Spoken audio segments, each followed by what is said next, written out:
tous et à toutes, une fois de plus sur ma chaîne YouTube. Donc, je reviens aujourd'hui pour une autre story time, parce que oui, je vois que vous aimez beaucoup les story time et je me suis dit pourquoi pas donner au peuple ce que le peuple réclame. Donc, cette fois-ci, je viens avec une story time qui s'est passée en 2015 quand je m'en vais en Grèce avec ma mère pour les vacances et pour le 55e anniversaire de ma mère. Donc, ces vacances-ci, exactement. Donc, déjà à la base, pour les 55 ans de ma mère, je voulais l'amener à Cuba. Parce que moi-même, je voulais découvrir Cuba. À cette période-là, c'était la mode. Tout le monde au Canada, genre, quand tu voulais passer des vacances, c'est un peu comme le Dubaï maintenant du confinement. À l'époque, c'était Cuba. Cuba, tout le monde allait à Cuba. Les gens faisaient les photos avec les belles voitures de collection anciennes. Et les belles photos à la plage avec l'eau bleue et tout ça, tout ça, tout ça. Donc, je voulais aller à Cuba. Sauf que, comme je dis, je voulais offrir le voyage à ma mère. Et ma mère, il fallait qu'elle parte du Cameroun. Or, du Cameroun à Cuba, c'était, yo, à elle toute seule, avec l'argent que j'avais, j'allais pas pouvoir partir avec elle. Donc, je commence à voir, je me dis, bon, moi, j'entends à Cuba, je veux quand même offrir des vacances à ma mère, comment je fais? Donc, à l'époque, une amie de l'époque me dit, donc, plutôt que d'aller à Cuba, parce qu'en même temps, je ne sais pas trop si ta mère n'a pas besoin de visa, parce que je sais que les Congolais, eux, n'ont pas besoin de visa pour aller à Cuba.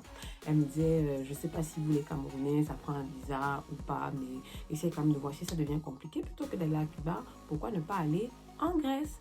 Comme ça, au moins, ça ne te coûte pas aussi cher que de faire venir ta mère du Cameroun pour Cuba, puis vous vous retrouvez directement en Grèce, en fait. Toi, tu pars d'ici, tu atterris en Grèce, puis ta mère part du Cameroun, parce que de toute façon, ma mère devait aller en France. Comme ma mère devait déjà aller en France, donc elle avait déjà payé son billet d'avion pour aller en France, je me suis dit donc, ok, plutôt qu'elle reste en France, on va faire donc 2 semaines. 2 semaines à Cuba. Ma mère avait pris un mois de vacances, donc elle avait déjà fait 2 semaines à l'étranger, en France, je veux dire, chez ses frères. Et donc, il y a celles 2 semaines qui restaient avec moi et pour la Grèce. Ah, je me dis, donc là, c'est une super bonne idée. Comme ça, en même temps, moi, ça va me faire découvrir la Grèce parce que je suis déjà allée en France, je suis déjà allée en Espagne. Mais la Grèce, surtout, vous saviez qu'on sortait des histoires de Nathalie Nkoa qui avait écrit son livre. C'était encore quoi le titre du livre là? Purée, je me rappelle plus son livre qu'elle avait écrit là et que Samuel Eto'o-Fissa a décidé de bloquer là. Ce livre-là, dans ce livre-là, elle disait que pour aller se changer la tête quand toutes ses photos intimes ont été publiées, quelqu'un qui, nous savons, lui a payé des vacances à Mykonos, en Grèce. Donc je me disais, ok, il faut que moi aussi j'aille voir la Grèce. Bon, j'avais pas les moyens pour aller à Mykonos et Santorini et tout ça et tout ça et tout ça, mais j'avais quand même les moyens pour arriver à Athènes. Donc je me dis, ok, avec ma mère, on va aller en Grèce, c'est bon, c'est bon, c'est bon. Vous vous rappelez, je ne sais pas s'il y en avait qui me suit ici, qui était au fait de l'actualité à ce moment-là. En 2015, la Grèce avait un gros problème avec l'Union européenne. Ils voulaient sortir de l'Union européenne. Ils avaient des problèmes de banque là-bas chez eux. Bref, c'était un peu la crise. C'était un peu une crise économique en Grèce. Sauf que au moment où mon ami m'en parle, moi je ne suis pas les informations.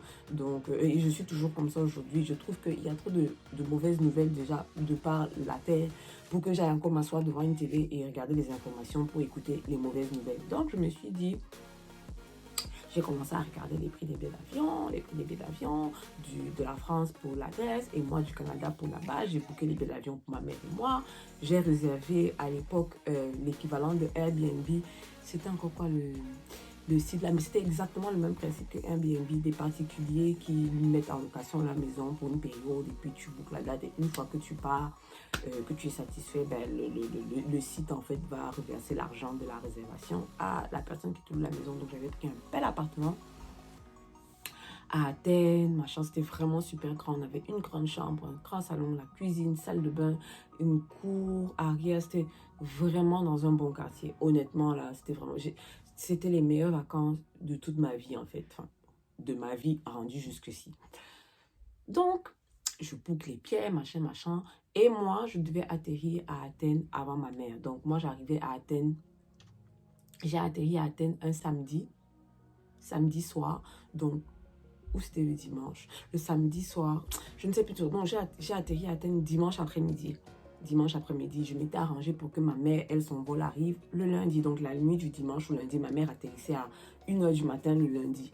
Donc, moi, j'arrivais dans l'après-midi et j'ai attendu quoi, quelques heures qu'on arrive à 1h du matin le lundi pour que ma mère arrive. Donc, déjà ici à l'aéroport, quand je pèse mes bagages, ma valise de cabine, il se trouve que ma valise de cabine était légèrement un peu plus grande que les dimensions qu'il fallait. Donc, du coup, ma valise de cabine se retrouve à aller dans la soute de l'avion. Donc, du coup, j'arrive à Athènes. À l'époque, j'étais très connectée Snapchat. Donc, j'allais Snapchatter mes valises. Tu sais, j'avais Snapchatter mon départ de chez moi, l'aéroport et tout. Heureusement. Donc, j'arrive à Athènes, on atterrit. J'avais commencé par Air Canada. Air Canada m'a amené jusqu'en Italie. En Italie, là-bas, je changeais pour une compagnie qui s'appelle Aegean. Aegean. En tout cas, apparemment, c'est une compagnie grecque. Et donc, la compagnie là me prenait de l'Italie pour la Grèce. Donc, j'arrive en Grèce, j'atterris. Tu sais, le rond, quand tes valises doivent arriver, machin. Ma valise ne sort pas. Et tout est écrit je peux dire en grec, non? Grec, c'est une écriture. Bon, bref, tout est écrit dans la langue des Grecs. Et donc, il faut que je me dirige vers le bureau pour aller réclamer mes valises. J'essaie donc d'aller là-bas. Je parle anglais. La femme aussi parle un anglais approximatif. Bref, à un moment, je lui ai dit, ma valise n'est pas sortie. Elle me demande de remplir un formulaire. Puis, elle me demande si par hasard, j'ai même des photos de la valise. Comme ça va être plus facile pour eux de chercher. Et puis, on va me recontacter. On va m'appeler. On va m'écrire par courriel pour me dire quand ma valise va arriver. Donc, je prends mon Snapchat, je lui montre la photo de ma valise. J'avais 2 valises, les photos de mes 2 valises. Je lui montre les photos, machin. Elle me dit, ok, j'ai rempli le formulaire. Comme j'arrive, il est donc 14h. Je me dis, passer le temps à l'aéroport, comme ça va être un peu compliqué. Déjà, quand moi je pars du Canada, jusqu'à ce que je parte du Canada, personne ne me dit qu'il y a la crise en Grèce. Donc, j'avais décidé de partir et j'avais pris que sur moi. Je n'avais changé que l'équivalent pour 100 € en espèces et j'avais pris ma carte de crédit en me disant que rendu là-bas, je vais pouvoir sortir, je vais pouvoir utiliser ma carte, machin et tout. Erreur à ne jamais faire. Prenez toujours suffisamment d'argent cash pour on ne sait jamais.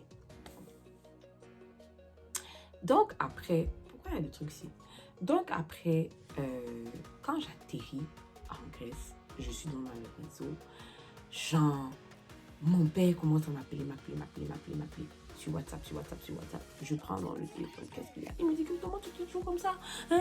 Tu bookes tes voyages? Est-ce que tu as regardé les informations en Grèce? Est-ce que tu as regardé qu'est-ce qu'il y a? Est-ce que tu as regardé qu'est-ce qui se passe en Grèce en ce moment?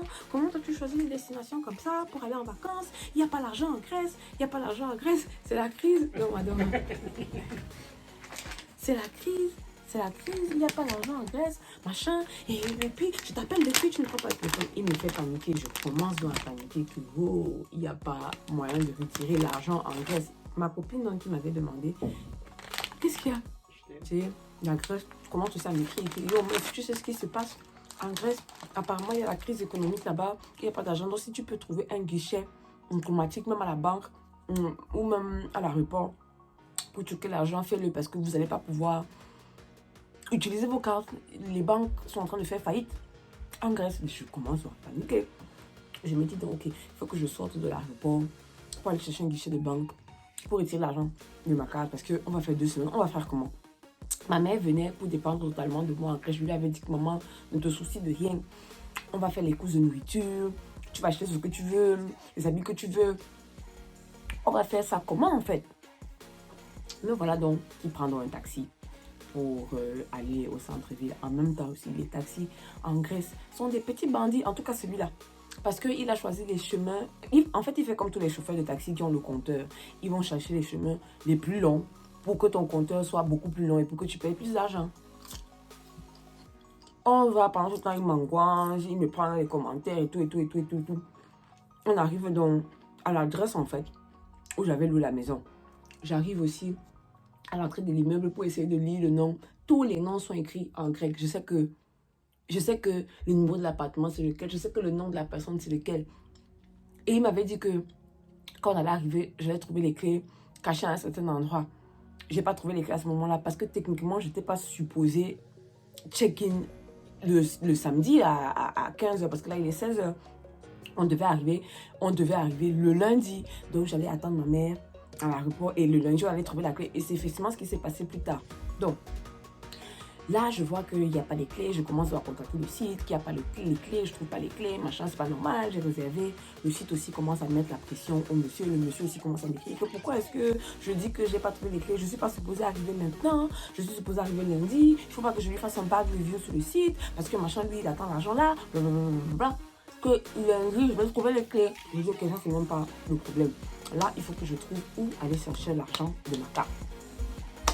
J'arrive donc, je vois une banque. Je vois les gens en rang parce qu'à l'époque, les gens se mettaient en rang. Les banques permettaient de sortir un certain taux d'argent par jour de leur guichet. Donc, les gens se mettaient en rang. Des fois, ça pouvait arriver que quand tu arrives à ton tour, il n'y a plus d'argent qui sort des guichets parce qu'il n'y a plus suffisamment d'argent dans les caisses de la banque.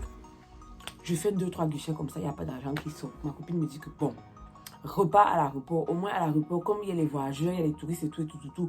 Là-bas, tu vas trouver un bureau de change. Tu pourras demander à sortir l'argent de ta carte de crédit. Je reprends un taxi pour repartir à l'aéroport. Avec le chauffeur de taxi, il essaie de parler anglais parce qu'il voulait apprendre l'anglais, donc on parlait anglais. Il m'expliquait que oui, la situation ici, il n'y a pas d'argent, il n'y a pas d'argent. Mais les Grecs étaient tellement sereins, on te disait qu'il n'y avait pas d'argent. Si quelque chose comme ça se passe dans un pays africain, là, mais ça va être la mort. Ils étaient sereins parce que les Grecs cachent l'argent sous les matelas. Donc, ils n'ont même pas la bonne confiance aux banques. Là, il me dit que non, il n'y a pas d'argent, machin, tu ne peux pas sortir l'argent des banques. Je lui dis donc bon. Quand tu vas me laisser à l'aéroport, comme je n'ai pas d'argent, car j'avais déjà payé, l'autre chauffeur de taxi m'avait pris 50 € pour la course.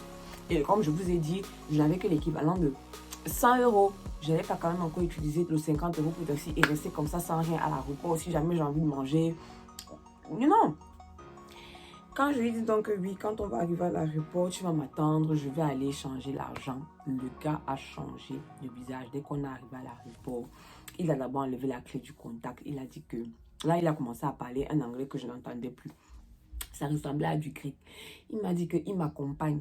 Il a même d'abord appelé les gens de la police, les policiers qui sont à l'aéroport. Je ne sais pas trop qu'est-ce qu'il explique. Il explique à la police. J'avais déjà sorti mon passeport canadien que quand même. Les gars, je ne veux pas venir voyer le taxi, je viens d'atterrir, voici mon billet d'avion et je me rends compte qu'il n'y a pas d'argent chez vous, machin. Le policier m'a compris, m'a dit ok, entrée, tu essaies d'aller voir dans les magasins là-bas si vous pouvez faire ce qu'on appelle le cashback. Donc tu achètes quelque chose et puis tu demandes qu'on te retire une certaine somme de la carte. J'arrive là-bas, ils disaient qu'il ne faut pas. Mon dernier espoir, c'était le bureau de change de l'aéroport, que si eux aussi me disaient qu'il n'y avait pas d'argent, je ne sais pas comment j'allais faire ça. Peut-être aujourd'hui, je serai en cellule en Grèce. Donc, je vais donc au bureau de change. C'est là que je me suis dit que quand tu as nos passeports d'Afrique là, tous nos pays d'Afrique là, tu es mal parti dans la vie, hein, très très mal parti. Parce que dès que j'ai dit que ouais, je suis arrivée, j'ai atterri tout à l'heure, j'ai besoin de sortir de l'argent de ma carte de crédit, je leur montre ma carte de crédit, le gars me demande quelle nationalité, Canada. Dès que j'ai dit Canada, que j'ai montré mon passeport, mais c'était comme s'il manquait seulement un peu comme ça. On me déroulait le tapis rouge. Vous voulez combien? J'ai demandé qu'on me donne, on me sorte l'équivalent de 700 €. Donc, c'était 1000 $ que je voulais sortir de ma carte. Il a sorti l'argent comme ça. On m'a compté les 700 €. J'ai pris, j'ai payé le taxi. Quand j'ai donné son argent, le type a recommencé à sourire. Du coup, je l'avais dit que, Jésus Christ, merci beaucoup. Donc, finalement, je vais donc m'asseoir dans un coin de l'aéroport que j'ai déjà eu trop d'émotions. D'abord, je n'ai pas trouvé les clés à l'endroit où je sais que je vais habiter. Donc, je ne sais même pas d'abord si lundi, on va avoir les clés. Donc, mieux, je m'en vais m'asseoir quelque part tranquillement. On était dimanche. Comme je dis, on était dimanche. Mieux, je m'en vais m'asseoir tranquillement quelque part. J'attends l'heure d'arrivée de ma mère. Finalement, ma mère a donc atterri à 1h, 2h du matin, donc la nuit du dimanche au lundi. Et pendant que j'étais en train d'attendre ma mère, quand ma mère était donc déjà arrivée, j'ai reçu le courriel de l'aéroport pour me dire que mes valises aussi sont arrivées, que je vienne me présenter au bureau de quoi, pour aller chercher mes valises. C'est comme ça donc que je m'en vais. Je récupère mes valises. Ma mère et moi, on prend un taxi. On repart à l'appartement où on était, que j'ai dit que... Et depuis ce jour-là, quand je dois aller en vacances quelque part, un mois avant, je commence à regarder les informations du pays pour savoir est-ce qu'il y aura l'argent, est-ce que je pourrai aller à la banque, est-ce que, mais j'ai failli faire pipi sur moi. Si c'était que je ne pouvais pas sortir l'argent, j'allais faire comment? C'est que je sois en prison en Grèce aujourd'hui. Merde. En tout cas, bref, voilà la petite story time que je voulais partager avec vous. Je vous retrouve très bientôt et je vous fais des bisous.